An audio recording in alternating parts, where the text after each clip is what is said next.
ప్రధాన రహదారిపై railway gate వల్ల నిత్యం ఇబ్బందులు తప్పటం లేదు. రోజూ గేట్ పడి వాహనదారులు అనుభవిస్తున్న అవస్థలు అన్నీ ఇన్ని కావు.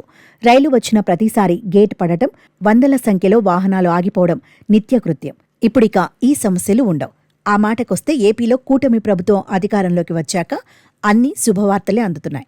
ఇప్పటికే దశాబ్దాలుగా పేరుకుపోయిన పలు సమస్యల పరిష్కారంతో పాటు విభజన హామీల్ని కూడా అమలు చేస్తున్న కేంద్రం తాజాగా ఇదే క్రమంలో మరో కీలక నిర్ణయం తీసుకుంది.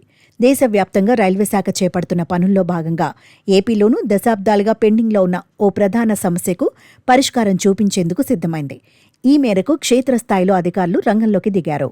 రైల్వే గేట్ల వద్ద ప్రమాదాల నివారణతో పాటు ట్రాఫిక్ సమస్యలు దూరం కానున్నాయి. 2027 నాటికి దేశంలో అన్ని రైల్వే గేట్ల స్థానంలో వంతెనల నిర్మాణానికి కేంద్ర ప్రభుత్వం ప్రణాళిక రూపొందించి నిధులు కేటాయించింది. దీనికి సంబంధించి రాష్ట్రంలో కొద్ది రోజులుగా ఆ శాఖ అధికారులు రైల్వే గేట్లున్న ప్రాంతాలను పరిశీలించి ఆర్ఓబీల్లో ఏ నిర్మాణానికి అనుకూలమనే అంశంతో పాటు స్థల సేకరణపై స్థానిక అధికారులతో చర్చిస్తున్నారు. విజయవాడ డివిజన్ పరిధి గూడూరు, అనకాపల్లి స్టేషన్ల మధ్య 390 రైల్వే గేట్లు ఉన్నాయి. వాటికి సంబంధించి అధికారుల బృందం ఇప్పటికే సుమారు 100 గేట్ల పరిశీలన పూర్తి చేసినట్లు సమాచారం. తొలుత స్థానిక పరిస్థితులు, ట్రాఫిక్ రద్దీ, స్థల లభ్యతను దృష్టిలో పెట్టుకుని ఎలాంటి వంతెన నిర్మించాలో నిర్ణయిస్తారు.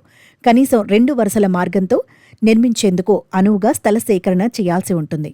చెన్నై, గూడూరు, అనకాపల్లి మార్గంలో అన్ని రైల్వే గేట్ల వద్ద వంతెనల నిర్మాణానికి కేంద్ర ప్రభుత్వం గత బడ్జెట్లో 2,400 కోట్లు కేటాయించిందని, వచ్చే బడ్జెట్లో మరిన్ని నిధులొచ్చే అవకాశం ఉందని అధికారులు చెబుతున్నారు.